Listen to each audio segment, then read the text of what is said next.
Bonjour à tous et bienvenue pour cette troisième intervention de l'après-midi, donc organisée par Target to Sell et qui traitera du sujet suivant, augmenter la valeur de vos données produits avec une vue customer-centric grâce à l'intelligence artificielle.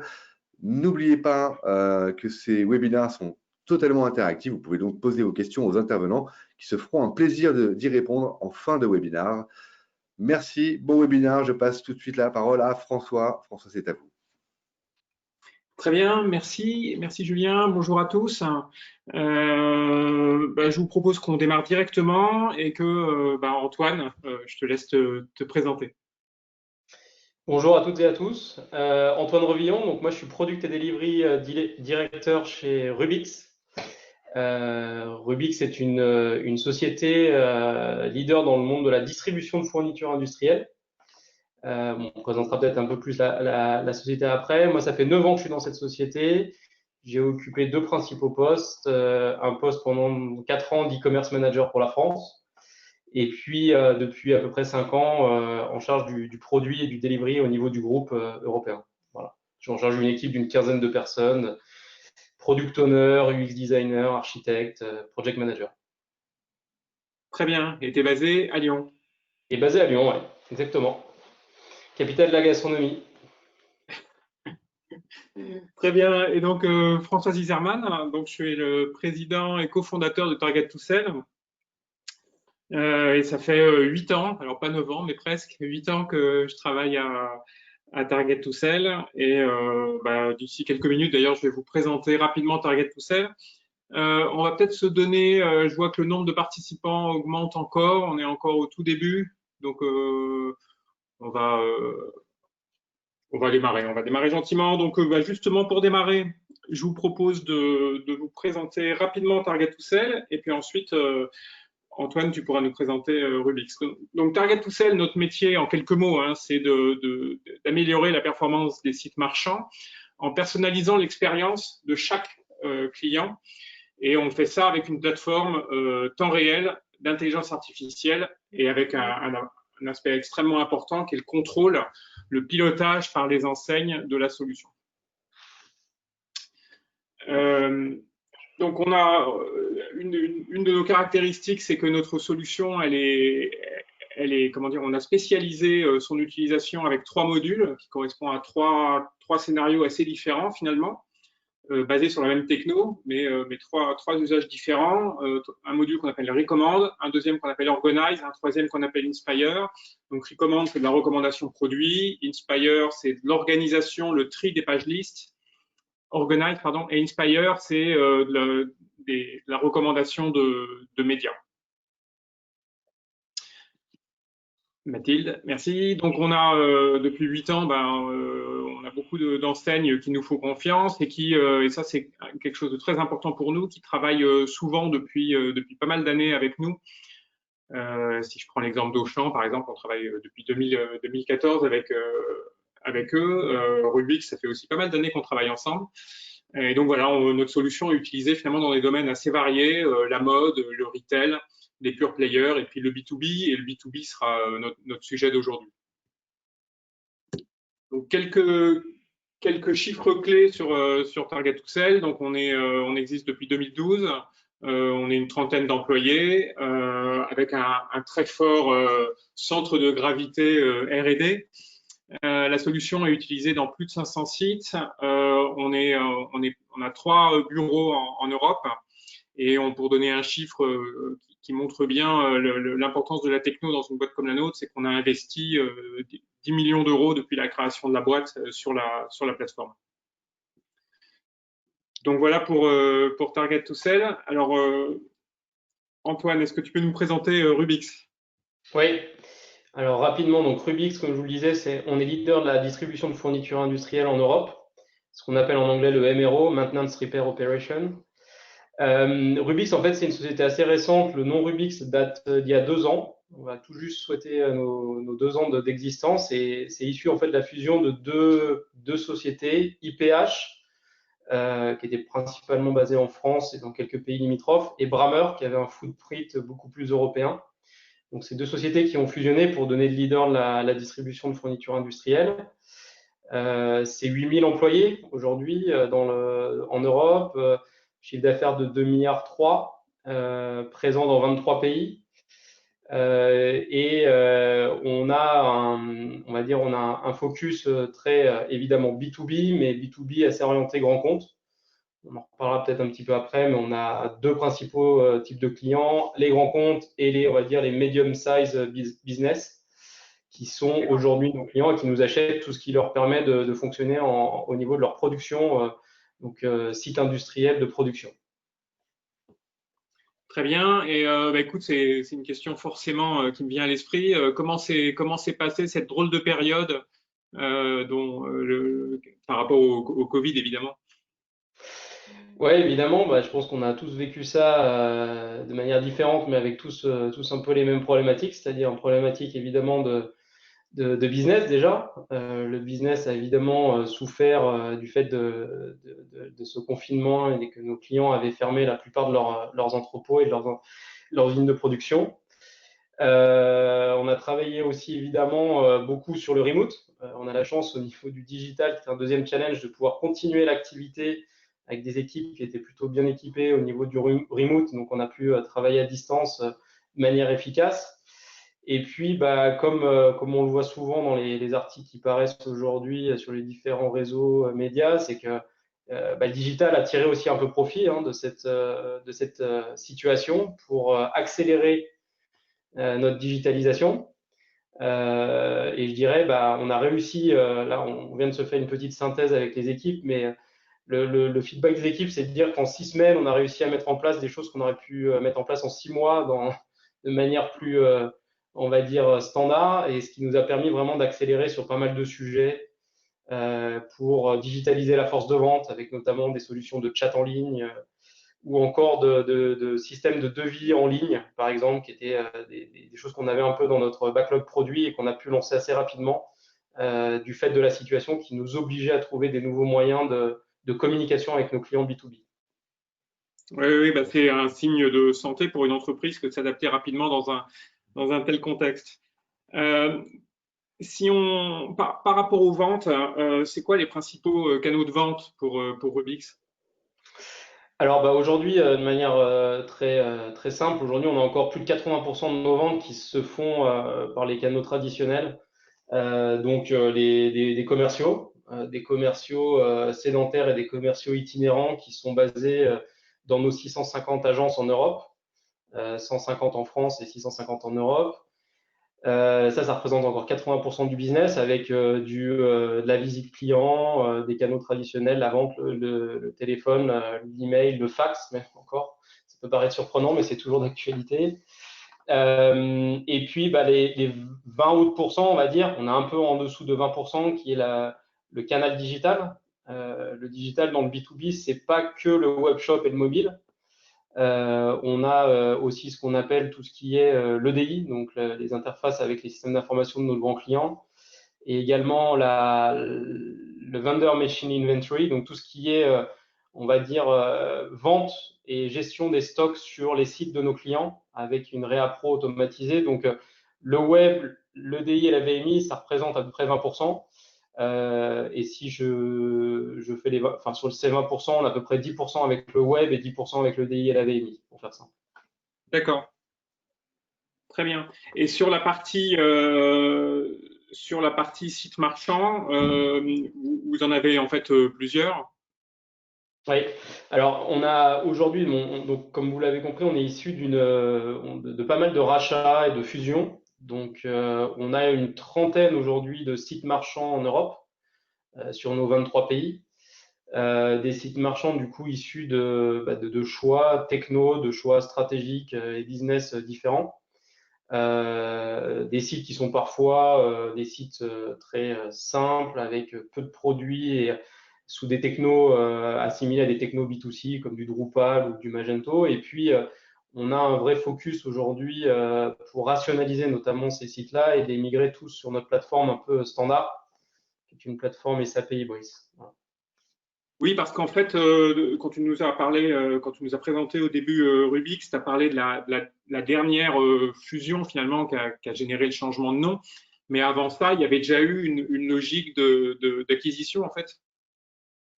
Oui, oui, déjà à l'époque, notamment l'une des deux sociétés, donc IPH, était une société qui a grossi avec beaucoup de croissance externe. Donc, on avait déjà chez IPH une volonté de rationaliser tout ce qui était investissements digitaux pour accélérer notre croissance sur ce canal. Et on avait déjà fait le choix justement de standardiser notre plateforme. Donc, on est juste en phase de consolidation de ce choix pour accélérer et essayer d'avoir des standards communs. On reviendra des standards à la fois sur le e-commerce, mais aussi sur la partie PIM et gestion de contenu, qui sera un des sujets Ouais. de cet après-midi. Et avant de parler plus en détail de l'environnement technique, tu peux nous préciser un petit peu, c'est quoi les profils des acheteurs? Tu nous as dit c'est plutôt des grands comptes en fait. Ouais. Alors, donc, comme je vous disais, nous, on est dans le milieu du B2B, dans le MRO, donc Maintenance Repair Operation. On fait un petit peu aussi ce qu'on appelle l'OIM, qui est plutôt la première monde, donc c'est-à-dire tout ce qui permet aux entreprises de créer leurs usines de fabrication. Mais on est surtout sur la partie Maintenance Repair Operation. Donc, on est plutôt sur la partie après construction des sites de production, donc tout ce qui permet à fonctionner quotidiennement. Donc, ça va être en ce moment la famille de produits qui a le vent en poupe, évidemment, c'est l'équipement protection des individus, donc les gants de protection, les masques, etc. Donc, on a un vrai sujet autour de ça en ce moment. Mais après, ça va aller sur de l'outillage, des équipements de sécurisation des sites, de la transmission, de l'usinage, etc. Donc ça, c'est vraiment la typologie de produits. Et sur nos clients, les types d'acheteurs, donc pour faire simple, ce que je vous disais, c'est qu'on a à la fois donc, ce qu'on appelle small et mid-size business. Donc, ça va être des sociétés de 15 à 500 employés à peu près qui vont nous acheter nos produits. Donc, c'est cette typologie de clients qui représente à peu près 50% du business. Et puis, on a 50% de notre business qui est réalisé avec des key accounts, donc vraiment des grosses structures d'achat très segmenté, très organisé, très processé, avec ce qu'on appelle le procurement, donc avec des acheteurs souvent basés aux sièges internationaux ou européens, et puis ensuite des acheteurs dans les différents pays et les différents sites de production. Donc, qui demandent, eux, au niveau du digital, des solutions assez abouties, assez avancées, avec des systèmes d'intégration avec leur système d'information, avec pas mal d'outils digitaux qu'on ne retrouve pas en commerce traditionnel B2C. Ouais, et l'utilisation des sites marchands, c'est plutôt pour les comptes plus petits ou les grands comptes utilisent aussi la vente en ligne? Les deux, parce qu'aujourd'hui, on va dire que notre stratégie digitale a été beaucoup portée par les clients grands comptes, justement, qui demandaient à avoir des accès à des catalogues électroniques pour faciliter la diffusion et rationaliser leurs achats. Donc, c'est ce qu'on appelle aujourd'hui des catalogues punch-out, c'est-à-dire que les clients appellent en fait nos catalogues produits directement depuis leur système d'information, mais en fait derrière ils naviguent comme sur un site e-commerce classique. Simplement en fait l'achat est répatrié directement dans leur ERP. Et puis ensuite on a profité un peu de ce mouvement il y a une quinzaine d'années pour accélérer sur la partie digitale du petit B2B, on va dire, et de développer justement nos outils digitaux pour ces clients-là qui sont de plus en plus évidemment friands de pouvoir consulter, récupérer de l'information en ligne, des fiches techniques, des fiches de sécurité, par exemple en ce moment sur le pays, ça a évidemment beaucoup de tendance, et faire leurs achats directement sur ces canaux. Oui, très bien. Ce qui fait que par rapport à pour plein de marchands, même dans le B2B, souvent le mobile est un sujet et un peu moins pour Rubix en fait. Oui, absolument, parce que comme je le disais, on n'a pas encore vraiment touché une cible qui est la cible des artisans ou vraiment des petites structures qui, eux, vont être beaucoup plus sensibles à la partie mobile. Donc le mobile représente quand même une partie de notre trafic, on a à peu près à 15% de trafic mobile, mais les achats sur mobile sont encore c'est assez confidentiel encore aujourd'hui comme business. Mais on a encore beaucoup sur des structures sur desktop qui utilisent vraiment cet outil sur un poste classique. Ouais. Ça marche. Alors, au niveau de l'environnement technique, donc ce que j'ai compris, c'est que vous aviez une logique de rationalisation.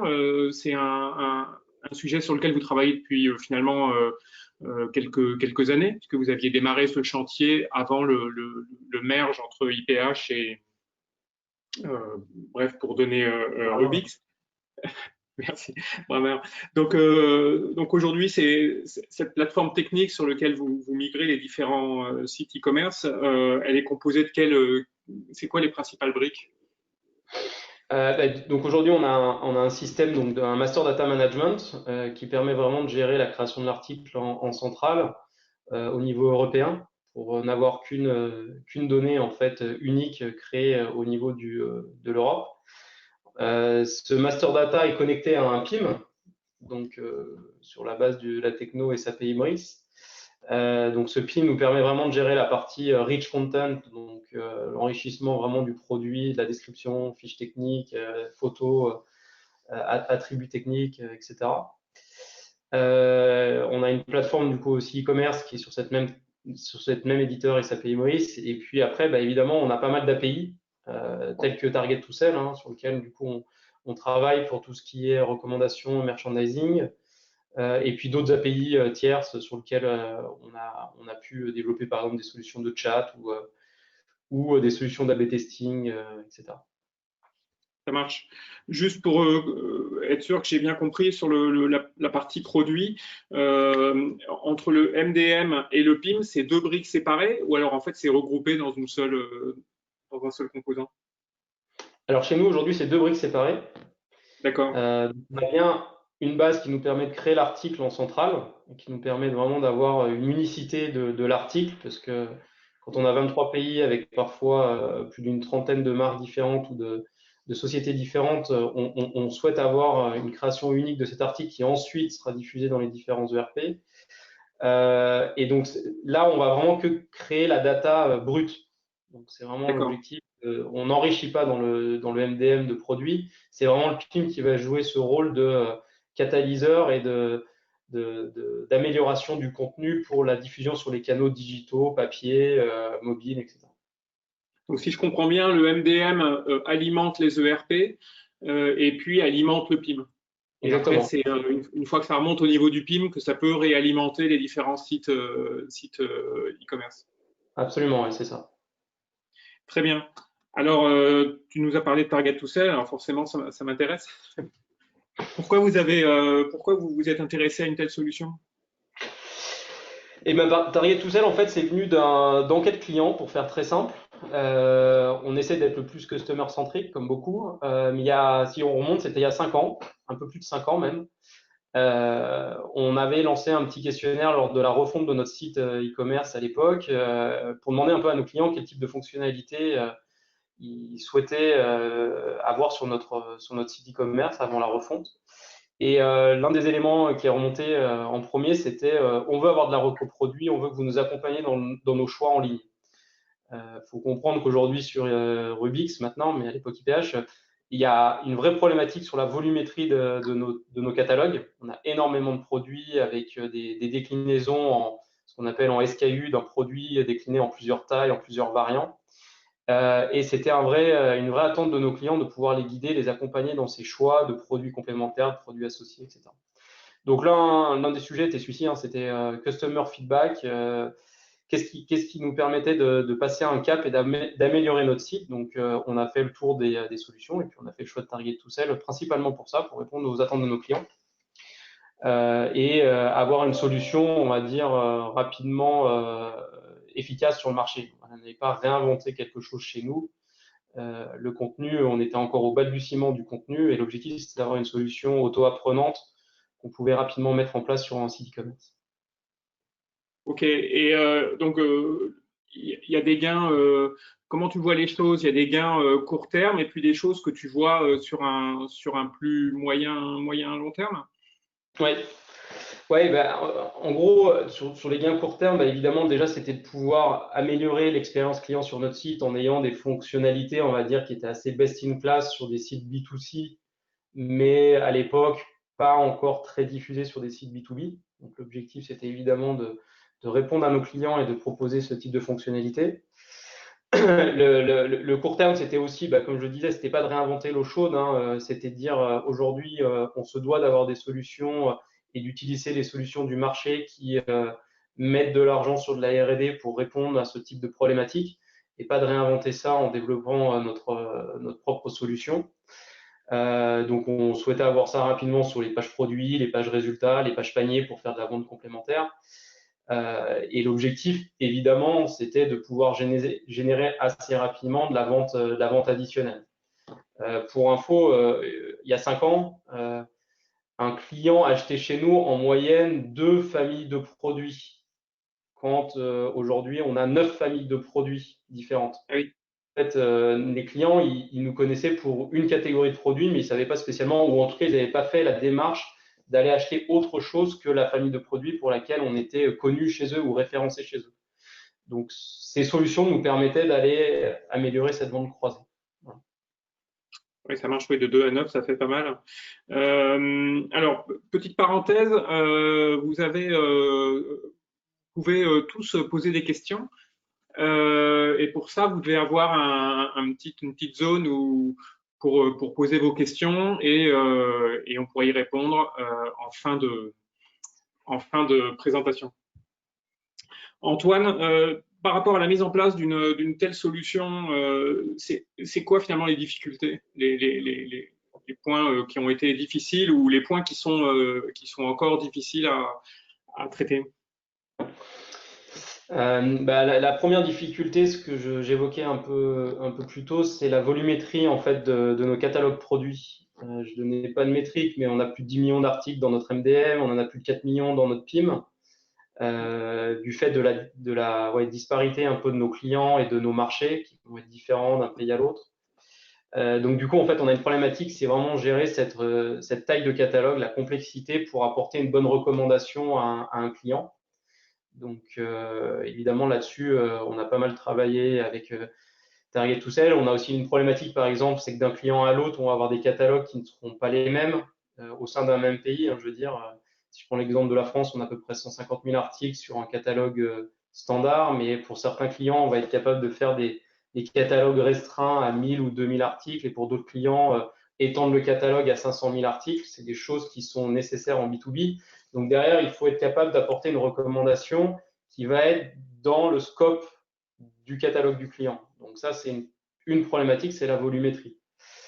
La deuxième problématique qu'on avait rencontrée à l'époque, qui est peut-être un peu moins le cas dans certains pays, c'est aussi le trafic. Parce que comme vous le savez, ce genre de solution sur des solutions de recommandation, ça va évidemment, l'impact du trafic et du comportement des utilisateurs sur le site va avoir un impact majeur pour faire en sorte que la recommandation apprenne, soit plus pertinente de jour en jour, etc. Donc, le trafic au départ était évidemment un de nos problèmes parce que les trafics sur les sites B2B, ce ne sont pas les trafics qu'on peut avoir sur un site comme Auchan ou Decathlon. Donc, la solution a évidemment appris petit à petit et au démarrage n'était pas toujours la plus pertinente. Donc voilà, donc c'est aussi une deuxième difficulté, je dirais. Et puis la troisième difficulté qu'on a pu rencontrer, après, c'est toute la partie accompagnement, suivi, reporting, amélioration. C'est-à-dire qu'il y a encore peu de temps, c'est vrai qu'on avait la chance d'avoir une solution qui fonctionnait et qui marchait toute seule, mais d'un point de vue plus management de la solution, on passait pas assez de temps à regarder ce qui se passait, à optimiser, à améliorer la solution. Donc là, évidemment aussi, on a dû prendre un peu le taureau par les cornes et puis s'armer avec des ressources aussi en interne pour pouvoir améliorer cette solution régulièrement. Ouais, parce que forcément, cette solution, comme un peu toutes les solutions, il y a ce qui permet de bien avancer, c'est une approche itérative, quoi. Oui, absolument, ouais, qui est aussi un de nos sujets depuis 2 ans où on essaie d'avoir une approche de plus en plus agile avec des itérations, des MVP, des proof of concept aussi qu'on essaie de mettre en place et sur lesquels on travaille avec la plupart de nos partenaires, et notamment avec Target to Sell, c'est le cas aussi. Il y a un enjeu qui est important chez Rubix, tu nous en as parlé, c'est le fait que les clients achètent via différents canaux. Et donc, il y a un lien entre une solution comme Target to Sell et l'omnicanal. On a avancé sur ce sujet-là. Tu peux nous en parler un petit peu? Oui, et ben oui, en effet, ça rejoint un peu le sujet du trafic. Comme je vous disais tout à l'heure, c'est que pour avoir une solution qui soit vue de manière positive aussi par les clients, il faut que rapidement elle apporte une recommandation de produit pertinente pour le client. Et c'était un des éléments, en effet, comme je disais, qui était difficile au démarrage. Et du coup, il faut imaginer que, on n'a pas beaucoup de trafic sur le site et que le client, parfois, c'est sa première venue sur le site alors qu'il a une expérience offline avec la marque Rubix importante. C'est des clients parfois qui commandent chez nous depuis 15 ans. Donc, l'un des sujets justement qu'on a travaillé avec les équipes, c'était de pouvoir apporter à ce client une expérience rapidement efficace quand il arrive sur le site et notamment en alimentant en fait les recommandations produits des différents achats que le client avait pu faire en offline, c'est-à-dire en commande traditionnelle avec les canaux classiques. Donc en fait, on a injecté de la donnée dans Target to Sell et on n'a pas attendu que la donnée se crée via le comportement du client et les achats en ligne, mais on l'a alimenté avec l'historique d'achat du client en offline. Et tout ça a été permis notamment avec un gros projet qu'on avait aussi de construction d'un data lake, une sorte de DMP qui nous permettait d'améliorer aussi nos informations et notre gestion de la data cross-canal. Oui, donc finalement, Target to Sell est branché d'une part à un catalogue produit pour connaître l'ensemble des produits en vente et d'autre part est branché au data lake pour récupérer les ventes offline. Et comme la solution a sa propre solution de tracking pour suivre ce qui se passe sur les sites marchands, finalement, ça permet d'avoir pour chaque client et les achats et les comportements en ligne et les achats issus d'autres canaux. Oui, exactement. Très bien. Au niveau donc on est là aussi pour parler de contenu produit. Donc tu nous as parlé du volumétrie, de volumétrie, pardon, donc 10 millions de produits dans le MDM, 4 millions dans le PIM. En multilingue, ça fait un vrai gros sujet.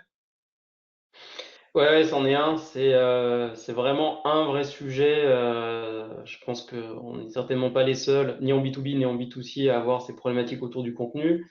Mais je pense que nous, on a certainement peut-être la palme du fait d'avoir ces catalogues, on va dire extensibles. On a tendance à dire que on sait aller chercher le mouton à 5 pattes pour nos clients. C'est une de nos forces aussi, c'est-à-dire que on référence beaucoup d'articles, on a plus de 15 000 fournisseurs et on a cette volumétrie de base de données importante.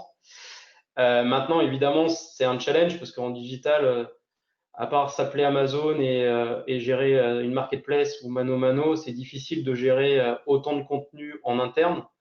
Donc évidemment, on a des stratégies aussi de focus pour enrichir correctement nos 20-80, comme pour beaucoup. On ne peut pas se permettre, enfin, on n'a pas aujourd'hui ni les ressources ni les moyens d'être super performant sur 10 millions d'articles et d'avoir la meilleure qualité produit, c'est sûr. Mais donc aujourd'hui, on va dire qu'on a engagé pas mal de moyens. On a une équipe dédiée au niveau Europe pour gérer ce contenu. On a aussi beaucoup travaillé évidemment avec les fournisseurs pour améliorer ce contenu. Et je pense que là, l'effet marketplace a beaucoup joué parce que on voit que nos fournisseurs, c'est plus les mêmes aujourd'hui quand on leur parle de contenu qu'il y a 5 ans. Ils sont tous beaucoup plus affûtés, pas tous, on va dire, mais en tout cas une grande partie d'entre eux sont affûtés parce que ils ont tous eu des échanges avec des mano-mano, avec des Amazon, avec des Alibaba, avec d'autres marketplaces qui vont leur demander du contenu à valeur ajoutée de haute qualité. Donc du coup, ça évidemment, Ah oui, donc ça profite. ouais, les données envoyées par les fournisseurs, tu vois une évolution dans le temps. Ouais. Ouais, on Et, le voit. Après ça a été difficile, ça a été fastidieux, ça a été difficile, ça a été long, mais oui, on voit une amélioration. et ça veut dire on arrive à des situations où alors, est-ce que eux, ils ont le moyen de t'envoyer directement un contenu que tu peux après traiter dans ta plateforme, ou ça passe par des échanges de fichiers, des choses qui restent assez manuelles? Ça reste assez manuel. Donc évidemment là-dessus, on étudie des pistes évidemment pour améliorer ces process qui sont encore assez manuels et qui sont donc assez fastidieux et qui nécessitent des ressources. Donc on étudie des pistes. On en a eu notamment en cours avec Target to Sell sur l'utilisation de l'IA pour justement nous aider à mieux classifier les produits. On a souvent tendance à dire chez nous cheat in, cheat out. Donc en français, ça donnera, si on gère mal la donnée en entrée, le client il la trouvera pas dans le moteur de recherche en sortie. Donc c'est bien classifier les produits, c'est la clé. On a plus de 5000 catégories ou 9 catégories différentes. Donc c'est important de bien classifier, de bien avoir la donnée propre en entrée. Donc bien la ranger dans les bonnes catégories. Donc, vous imaginez bien que l'erreur, elle peut être humaine et qu'on peut aussi se tromper régulièrement sur la bonne catégorisation. Donc, tout ça, justement, ça nous amène à travailler davantage avec des solutions, avec de l'intelligence, avec des algorithmes sémantiques, avec du text mining, etc., pour nous aider à mieux classifier ces produits. Très bien. Tu le disais tout à l'heure, un aspect important pour toi, pour ta stratégie, c'est d'écouter les clients. Ouais. Tu peux nous en parler un petit peu plus de ce sujet? Ouais, alors en effet, alors je vais revenir. Notre stratégie, c'est digital with a human touch. Donc ça, c'est juste pour vous donner un peu on va pas être du 100% digital. On a évidemment encore besoin de nos agences, de nos commerciaux. On n'est pas un pure player. On n'est pas là pour devenir l'Amazon du B2B. Mais aujourd'hui, en effet, on se rend compte que nos clients sont de plus en plus des clients digitaux natifs. On sait que la plupart des parcours clients vont commencer par le web, donc on se doit d'avoir des solutions qui répondent à leurs attentes et on se doit on va nous comparer à des Amazon quand les clients vont faire leur expérience sur le site ou à des Mano aujourd'hui qui deviennent de plus en plus des sites référents. Donc, on se doit d'avoir la meilleure expérience client possible. Donc, c'est vrai que depuis, on va dire 2 ans, on a vraiment renforcé cet aspect customer centric. Et notamment en utilisant des outils d'enquête client en ligne, de satisfaction client, d'NPS, de score NPS en ligne. La dernière qu'on a faite, par exemple, s'est focusée sur la recherche et sur la qualité de la donnée produit. On a eu plus de 1500 réponses en 2 semaines, avec des très bons taux de satisfaction, mais aussi pas mal de retours intéressants sur la qualité de nos données produits. Donc, on utilise en fait nos utilisateurs qui sont souvent parfois encore plus experts sur les produits que les personnes qui enrichissent le contenu et qui nous font justement des retours sur est-ce que c'est la bonne fiche produit, est-ce que c'est la bonne photo, est-ce qu'il manque pas un texte, etc. Et donc, on utilise en fait ces retours aussi clients pour pour enrichir justement notre contenu. Donc, c'est des choses assez intéressantes. C'est motivant aussi pour les équipes de voir qu'ils ne sont pas tout seuls, qu'il y a aussi des clients qui les aident à être meilleurs. Donc voilà. Oui, et tu me disais que ces retours, ces feedbacks étaient aussi utilisés finalement par vos équipes pour enrichir mettre le doigt là où il y a eu des choses à améliorer. Ouais, c'est ça, ouais, exactement. Ouais. Donc ça nous permet voilà, de vraiment apporter nos clients sont un peu le troisième homme ou enfin le 13e homme, peu importe combien ils sont, mais voilà, qui vient un peu aider les équipes à améliorer leur expertise et la qualité du contenu. Très bien. Et donc, comment tu vois les choses dans le futur? C'est quoi les perspectives pour Rubix alors dans les mois et années à venir? Ben, on continue évidemment cette digitalisation qui va être, j'imagine, accélérée avec ces temps un peu bizarres, un peu particuliers qu'on est tous en train de vivre.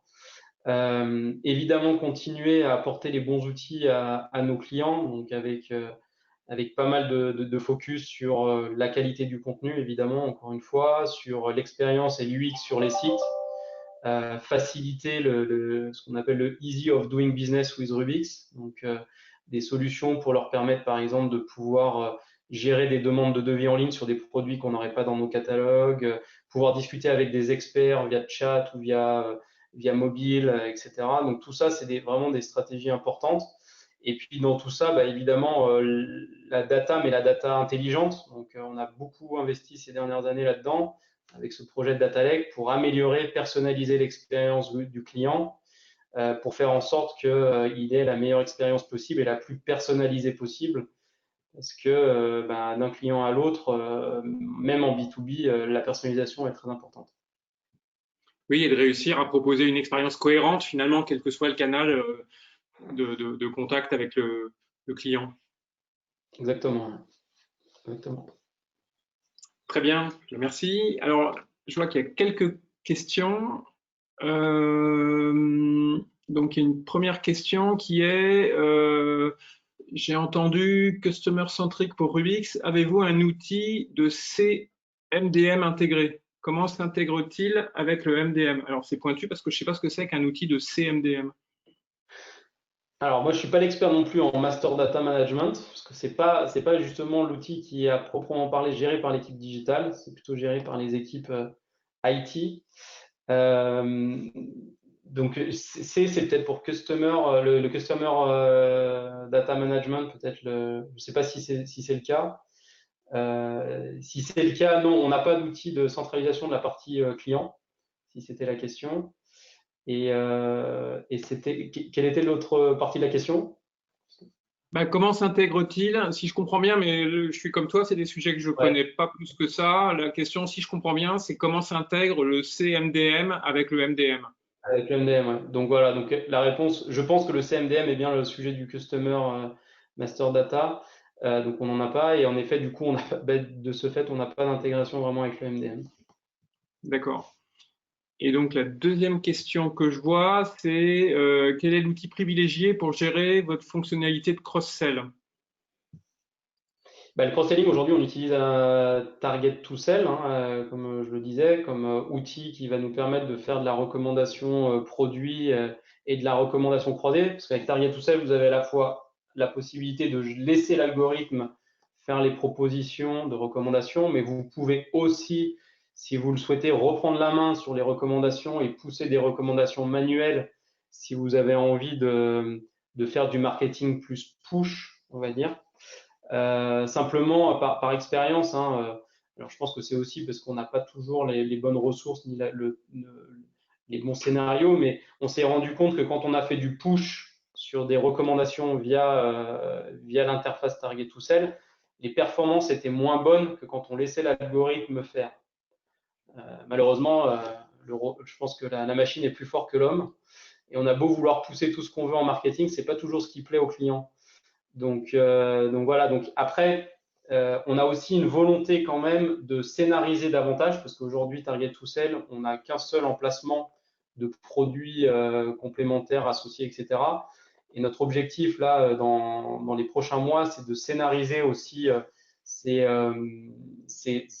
zones de recommandation pour bien dissocier les zones de recommandation de cross-sell, des zones de recommandation de produits associés ou d'accessoires, souvent en B2B, qui sont importants.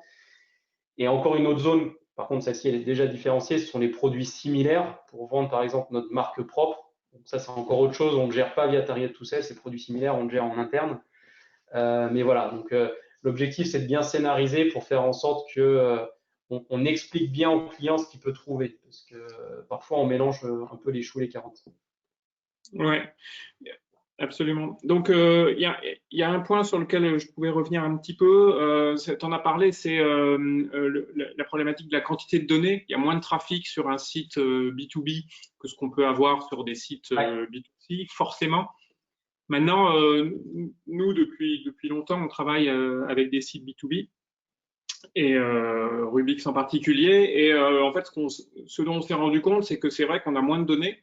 Une autre caractéristique, c'est qu'il y a beaucoup de produits, mais il y a par contre un aspect très positif, c'est que la donnée est extrêmement qualitative. C'est-à-dire autant sur un site grand public, il y a des navigations très hétérogènes, autant dans un contexte de pro, bah, les navigations sont finalement très directes. On ne vient pas sur un site comme ceux de Rubix pour flâner ou pour regarder les produits tendances. On vient avec une logique assez professionnelle.